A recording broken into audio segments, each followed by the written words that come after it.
இயேசுவே நன்றி இயேசுவே. ஹல்லேலூயா ஹல்லேலூயா. நன்றி இயேசுவே. நாம் எதை படிக்கிறோம் அப்படின்னாக்கா, ஆண்டவருடைய உருவாக்கும் வல்லமையை பற்றி படிக்கிறோம்.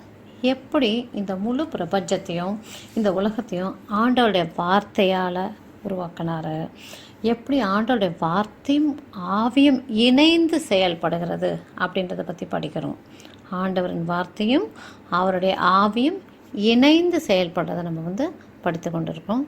இதில் இன்றைக்கி குறிப்பாக நம்ம என்ன பார்க்குறோம் அப்படின்னாக்கா, ஆண்டவருடைய வார்த்தை ஒரு பொழுதுமே தோல்வி வராது. ஆண்டவருடைய வார்த்தை ஒரு பொழுதுமே தோல்வி வராது அப்படின்றத தான் படிக்கிறோம். இதுதான் ஏசாயா 55:11 சொல்கிறாரு. ஆண்டவர் சொல்கிறாரு, அவருடைய வார்த்தை ஒரு நாளுமே தோல்வியுறாது. அது எதற்காக அனுப்பப்படுதோ அதை செயல்படுத்தாமல் வராது அப்படின்றத சொல்கிறாரு. இதை தான் ஏசாயா 55:11 சொல்லப்படுகிறது. அவ்வாறே என் வாயிலிருந்து புறப்பட்டு செல்லும் வாக்கும் இருக்கும். அது என் விருப்பத்தை செயல்படுத்தி எதற்காக நான் அதை அனுப்பினேனோ அதை வெற்றிகரமாக நிறைவேற்றாமல் வெறுமையாய் என்னிடம் திரும்பி வருவதில்லை அப்படின்றத நம்ம பார்க்குறோம்.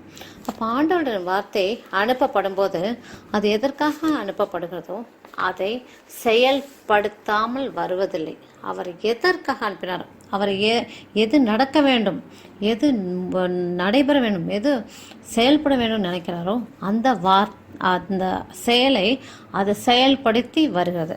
அப்படின்னா என்ன அர்த்தம் அப்படின்னா, நான் அவருடைய வார்த்தையை நான் சார்ந்து நிற்கலாம், அவருடைய வார்த்தையை நான் நம்பிக்கையோடு அந்த வார்த்தையை சார்ந்து நிற்கலாம். இது எனக்காக இந்த வார்த்தை செயல்படும் அப்படின்றது தான் அர்த்தம். இதை இப்படியும் சொல்லலாம், ஆண்டவர் எனக்கு எழுதப்பட்ட ஒரு உறுதிமொழி, அதாவது அவருடைய வார்த்தை எனக்காக எழுதப்பட்ட ஒரு உறுதிமொழி. ஒரு உதாரணத்துக்கு பாருங்களேன், நம்ம ஒரு எக்யூப்மெண்ட்டு, அதாவது ஒரு கேட்ஜெட்டு இல்லைன்னா எலக்ட்ரானிக் பொருள் ஏதாவது வாங்கணும் அப்படின்னாக்கா, அதை உருவாக்கின அந்த மேனுஃபேக்சரர், அதை உருவாக்கினவர் நமக்காக ஒரு கையேடு தருவார். அது எழுதப்பட்டதாக இருக்கும். அது எதை சொல்லும் அப்படின்னாக்கா, அந்த பொருள் எவ்வாறு செயல்படும் அப்படின்றத ரொம்ப அருமையாக அதில் விளக்கி கூறப்பட்டிருக்கும். அதன்படியே தான் அந்த பொருளும் இயங்கும். இதே போல் தான் கடவுளுடைய வார்த்தை 55:11 சொல்லப்பட்டது போல் அவர் நமக்கு எழுதப்பட்ட ஒரு உறுதிமொழியை கொடுக்குறார், அவருடைய சத்தியத்தை கொடுக்குறார், ஒரு வாக்குத்தத்தத்தை கொடுக்குறார். என்ன வாக்குத்தத்தம்? அவருடைய வார்த்தை எப்பவுமே அது எதற்காக அனுப்பப்படுதோ அது செயல்பட்டே தீரும் அப்படின்னு சொல்கிறாரு. Price the Lord. நம்ம இதை பார்க்குறோம். புதிய ஏற்பாட்டில் இயேசு கிறிஸ்து ஆண்டவரும் இந்த உண்மையை பற்றி பேசுகிறார்.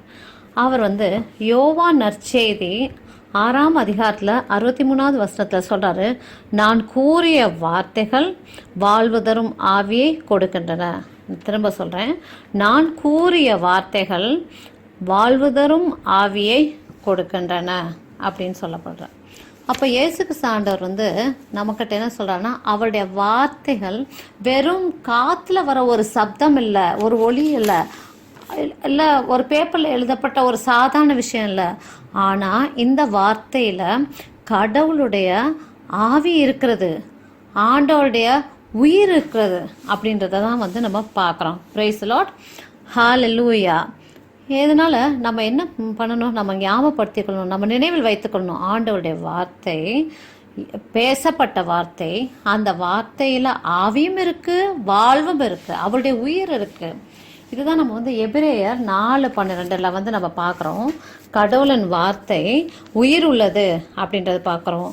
கடவுளுடைய வார்த்தை உயிருள்ள வார்த்தை, கடவுளுடைய வார்த்தை உயிருள்ளது, ஆற்றல் வாய்ந்தது, இரு பக்கமும் வெட்டக்கூடிய எந்த வாளினும் கூர்மையானது, ஆன்மாவையும் ஆவியையும் பிரிக்கும் அளவுக்கு குத்தி ஊடுருவுகிறது, எலும்பு மூட்டையும் மச்சையும் அவ்வாறே ஊடுருவுகிறது, உள்ளத்தின் சிந்தனைகளையும் நோக்கங்களையும் சீர்தூக்கி பார்க்கிறது அப்படின்னு சொல்லி பார்க்குறோம்.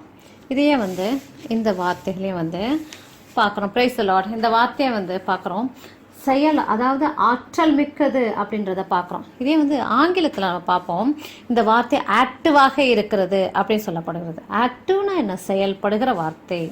இந்த வார்த்தை பவர்ஃபுல்லாக இருக்கிறதுன்னு சொல்லப்படுது. அப்படின்னா இது என்ன? சக்தி வாய்ந்த ஒரு வார்த்தை. இந்த வார்த்தை வந்து எனர்ஜெட்டிக்காக இருக்கிறது என்று சொல்லப்படுது. அப்படின்னா அது வந்து ஆற்றல் வாய்ந்த வார்த்தை. இந்த வார்த்தை வந்து எஃபெக்டிவாக இருக்கிறது, கடவுளின் வார்த்தை அப்படின்னு சொல்லப்படுது. அப்படின்னா என்ன? அந்த வார்த்தை பயனுள்ள வார்த்தை. இந்த வார்த்தை வந்து ஆப்பரேட்டிவ் அப்படின்னு சொல்லப்படுகிறது. அப்படின்னா இந்த வார்த்தை வந்து செயல்படும் வார்த்தை. இந்த வார்த்தை ஷார்ப்பர் அப்படின்னு சொல்லப்படுது. அப்படின்னா இந்த வார்த்தை கூர்மையான வார்த்தை அப்படின்னு சொல்லி நம்ம பார்க்குறோம். அப்போது இந்த வார்த்தையானது என்ன கொண்டு வருது? நமக்கு எதை தேவையோ அதை நமக்கு கொண்டு வருது. என்ன மாற்றம் வேணுமோ அந்த மாற்றத்தை கொண்டு வருது, புதிதாக மாற்றி தருகிறது. Praise the Lord. ஒரு பெரிய ஒரு பாறை இருக்குது அப்படின்னு வச்சுக்கோம். அந்த பாறையை உடைக்கிறதுக்காக நான் என்ன பண்ணுறேன்? ஒரு வெடி மருந்து வச்சு அதை வந்து வெடிக்க வைக்கிறேன்.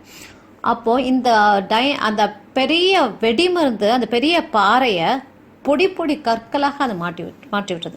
அப்போது அந்த வெடி மருந்து, அந்த வெடி நான் வைத்த டைனமைட், அதை வைத்தது வந்து எப்படி ஒரு பெரிய பாறையை தகர்த்து எரிகிறதோ அதுபோல் இந்த வார்த்தைக்கும் பவர் இருக்கிறது. நமக்கு ஒரு மாற்றம் வேண்டும் அப்படின்னாக்கா நமக்கு அது செயல்படுறதுக்கு நமக்கு சக்தி வாய்ந்த ஒன்று வேணும். அது சக்தி வாய்ந்த அந்த ஒன்று கடவுளின் வார்த்தை தான். சரி, உங்களுடைய மனதிற்கு யாராலும், எந்த ஒரு டாக்டராலையும் எந்த ஒரு மருத்துவராலையும் ஒரு ஆப்ரேஷன் அப்படின்றத பண்ண முடியாது. மனதிற்கு ஆப்ரேஷன் பண்ண முடியாது. ஆனால் இன்றைக்கி உங்கள் மனதிற்கு ஒரு ஆப்ரேஷன் நடக்கணுமா? ஏன் அப்படின்னாக்கா மனது என்பது எதை சார்ந்தது அப்படின்னு சொன்னாக்கா அது ஆவிக்குரியதை சார்ந்ததாக இருக்கிறது, அது ஸ்பிரிச்சுவல். அப்போது இந்த மனதை வந்து நான் வந்து அதற்கு ஒரு மருத்துவம் செய்யணும் அப்படின்னாக்கா அந்த மனதுக்கு வந்து ஒரு ஆப்ரேஷன் செய்யணும் அப்படின்னாக்கா கடவுளின் வார்த்தையை வைத்து தான் அதை செயல்படுத்த முடியும். இந்த வார்த்தைக்கு தான் அந்த சக்தி இருக்குது. இந்த வார்த்தைக்கு தான் கூர்மையான வாளை போல, இரு பக்கமும் கூர்மையான வாளை போல அதை ஊடுருவி குத்த முடிகிறது. அதை எலும்புக்குள்ளாக குத்த முடியும், அதன் மஜ்ஜுக்குள்ளாக குத்த முடியும். அந்த வார்த்தையால் தான் அதை செயல்படுத்த முடியும். Thank you Jesus. ஹல்லேலூயா. ஆனால் கடவுளின் வார்த்தை வாழ்வு நிறைந்தது, அது ஆற்றல் வாய்ந்தது, அது சக்தி வாய்ந்தது, அது செயல்படக்கூடியது. எந்த இடத்தை தொட முடியாதோ அந்த இடத்தை அதால் போய் தொட முடியும். ஒரு மனிதனோட உள் உறுப்புகள் அவருடைய மனதுக்குள்ளாக அந்த மஜ்ஜையும் எலும்பையும் பிரிக்கத்தக்கதாக இருக்கிறது. அதாவது மனது அப்படின்றது தொட முடியாத ஒன்று, அதற்குள்ளாகவும் அது நுழைந்து அதால் செயல்படுத்த முடியும். அது மாத்திரமல்ல, நம்மளுடைய உடம்புலையும் அது அந்த வார்த்தை போய் செயல்படுத்த முடியும். அதனால தான் கடவுளின் வார்த்தை எப்படி வந்திருக்குதான்? கடவுளின் வார்த்தை எழுதப்பட்ட ஒரு உறுதிமொழியோடு வந்திருக்கு. எப்பவும் அது நமக்கு நன்மையை தான் தரும், அது செயல்படும் அப்படின்றதான். நன்றி இயேசுவே, நன்றி இயேசுவே, நன்றி இயேசுவே. விண்ணக தந்தையே, உமக்கு நன்றி செலுத்துகிறோம். இந்த அருமையான ஒரு பவர்ஃபுல்லான இந்த ஒரு சக்தி வாய்ந்த ஒரு உண்மையை எங்களுக்கு இன்றைக்கு கற்றுத்தந்தமைக்காக உமக்கு நன்றி செலுத்துகிறோம் ஆண்டவரே. இயேசுவின் நாமத்தினாலே, இயேசு ஆண்டவர் சொன்னது போல இந்த வார்த்தை இருபுறமும் கருக்குள்ள பட்டயம் போல இருக்க இந்த கத்தி நம்முடைய உள்மனது, ஆழ்மனது, மனதுக்குள்ளாக இருக்கும் பற்பல வேண்டாத நம்மளை வந்து கஷ்டப்படுத்தக்கூடிய எண்ணங்கள், நமக்கு வந்து மறக்க வேண்டிய பல எண்ணங்கள், நம்மளை துன்புறுத்தக்கூடிய பல எண்ணங்களை வந்து ஊடுருவி குத்தி அது மாற்றி அமைக்கிறது. இந்த வார்த்தை அங்கே செயல்படுகிறது. ஒவ்வொரு உறுப்புகளிலும் இந்த வார்த்தை செயல்படுகிறது. இப்பொழுதே இயேசுவின் நாமத்தினாலே நான் இந்த வார்த்தையை உங்களுக்குள்ளாக அனுப்புகிறேன், உங்கள் உள்ளுறுப்புகளாக அனுப்புகிறேன். இந்த உள்ளுறுப்புகள் அனைத்தும் ஆண்டவர் எதற்காக அதை படைத்தாரோ அது சரிவர செயல்பட நான் கட்டளையிடுகிறேன். இயேசுவே, இந்த உடம்புல எந்த வகையான செயல்பாடு இல்லாமல் இருக்கிறதோ அந்த உறுப்புகள் எல்லாம் செயல்படுவதற்காக உமது நாமத்தினால நான் கட்டளையிடுகிறேன். நண்பரே, இப்பொழுதே சொல்லுகிறேன், நீங்கள் முழுமையாக குணம் பெற்றுக்கொண்டீர்கள். இயேசுவின் நாமத்தினால நீங்கள் முழுமையாக குணம் பெற்றுக்கொண்டீர்கள். இன்றைக்கு இயேசுவின் நாமத்தினால நீங்கள் விடுதலை பெற்றுக்கொண்டீர்கள். ஆண்டவர் வந்து நமக்கு ஒரு உறுதிமொழியை கொடுத்துருக்கிறாரு. நீங்கள் இன்னைக்கு இந்த வார்த்தையை பெற்றுக்கொண்டீங்க. இன்றைக்கு நீங்கள் வந்து நீங்கள் வந்து ரிஜாய்ஸ் பண்ணுங்க, நீங்கள் வந்து சந்தோஷப்படுங்க, ஆண்டவர்கள் சந்தோஷமாக இருங்க, ஆண்டவர்கள் மகிழ்ச்சியாக இருங்கள். ஏன்னா அந்த வார்த்தை உங்களுக்கு ஆளாக இப்பொழுது செயல்படுகிறது. இந்த வார்த்தை எங்கெல்லாம் பேசப்படுதோ அங்கெல்லாம் இயேசு கிறிஸ்து ஆண்டவரும் இருக்கிறார், அங்கே ஆவியானவரும் இருக்கிறார். இந்த வார்த்தை எப்படி ஆவியும் ஆண்டோடைய ஆவியும் வார்த்தையும் இணைந்து செயல்படுகிறது, அதுபோல் இயேசுவும் ஆவியானவரும் இணைந்து உங்களுக்குள்ளாக செயல்படுகிறாங்க. இப்பொழுது ஆண்டவர் சொல்கிறாரு, நான் என் வார்த்தையை நான் இப்போ அனுப்பியிருக்கிறேன், இந்த வார்த்தை நான் தான், இந்த வார்த்தை உங்களுக்குள்ளாக வந்திருக்கிறது, இந்த வார்த்தை உங்களோடு இணைந்து வேலை செய்கிறது. அதனால் ஒவ்வொருத்தரும் ஒவ்வொரு நேரத்துலையும் இதை நாங்கள் விசுவசித்து உங்கள் வாயை திறந்து கடவுளின் வார்த்தையை பேசுங்க. நண்பரே, எப்பொழுதும் நினைவில் கொள்ளுங்க, கடவுளின் வார்த்தை ஆவியுடன் இணைந்து செயல்படுகிறது.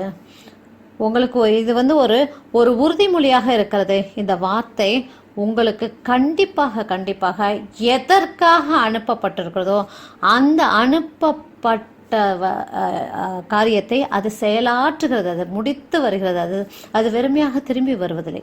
இன்றைக்கு இந்த வார்த்தையை பெற்றுக்கொண்ட நீங்கள் யாரெல்லாம் எங்கெல்லாம் நோயாளிகளாக இருக்கிறாங்களோ அவர்கள் மீது நீங்கள் போய் இயேசு நாமத்தினால உங்கள் கரங்களை வைத்து பேசுங்க. அவங்களுக்கு விடுதலை கொடுங்க. அவர்களுடைய கண்களை திறந்து விடுங்கள், அதாவது விசுவாச கண்களை திறந்து விடுங்கள். அவங்களுக்குள்ள போய் அவர்களுக்கு விடுதலை கொடுத்து இந்த உலகத்திற்கு நீங்கள் ஆசீர்வாதமாக இருங்க. அப்பா பிதாவே, இந்த நேரத்தில் உமது நாமத்தினாலே இந்த நேரத்தில் ஆண்டவரே, நான் ஒரு புதிதான ஒரு ஃப்ரெஷ் அனாயிண்டிங், புதிதான ஒரு அபிஷேகத்தை நான் இப்போ வந்து ரிலீஸ் பண்ணுறேன். நான் இதை அனுப்பி வைக்கிறேன். எந்த வகையான உடல் நோயாக இருந்தாலும் இந்த நேரத்தில் நான் இயேசு நாமத்தினால சாத்தானே அவர்கள் நோயிலிருந்து அவர்களுக்கு இப்பொழுதே விடுதலை. சாத்தானே அவர்கள் மேலிருந்து அந்த கரத்தை எடு. இயேசு நாமத்தினாலே நீ இப்பொழுதே விடுதலை பெற்றுக்கொள் என்று சொல்லுகிறேன். நான் தேங்க்யூ ஜீசஸ், தேங்க்யூ. இதை செய்தியை கேட்டுக்கொண்டிருக்கிற ஒவ்வொருவரும் உங்களுக்கு எந்தவித நோய் இருந்தாலும் இப்பொழுதே இயேசுவின் நாமத்தினாலே நான் சாத்தானிடம் பேசுகிறேன். இயேசுவின் நாமத்தினாலே நீ அவர்களை விட்டு விலகிப்போ. இந்த நோயிலிருந்து நீங்கள் குணம் பெற்றுக்கொள்ளுங்கள். இப்பொழுதே நான் உங்களுக்கு விடுதலை கொடுக்கிறேன் இயேசுவின் நாமத்தினால. இயேசு ஆண்டவர் உங்களை நேசிக்கிறார், உங்களுக்கு முழுமையான விடுதலை கொடுத்திருக்கிறார்.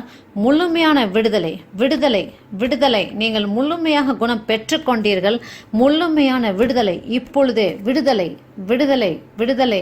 உங்களுடைய எந்த ஏரியாவில் உங்களுக்கு கஷ்டமோ, எந்த ஏரியாவில் நீங்கள் கஷ்டப்பட்டுருக்கீங்க, உங்களுடைய வேலை இடத்துல இருக்கலாம், இல்லை வேலை கிடைக்காம இருக்கலாம், இல்லை உங்கள் குடும்பத்தில் ஒரு பிரச்சனையாக இருக்கலாம். எதுவாக இருந்தாலும் இப்பொழுதே இயேசு ஆண்டவர் உங்களுக்கு விடுதலை கொடுக்கிறார். ஏதாவது ஒரு பழக்க வழக்கத்துக்கு நீங்கள் அடிமையாக இருக்கலாம், ஏதாவது ஒரு குடிப்பழக்கத்திற்கோ இல்லை எதுக்காக நீங்கள் எதற்காகவாவது நீங்கள் அடிமையாக இருக்கலாம். இவற்றில் இருந்தாலும் இப்பொழுதுமே இயேசு நாமத்தினாலே அவ்வளவு அழிந்து போகட்டும்.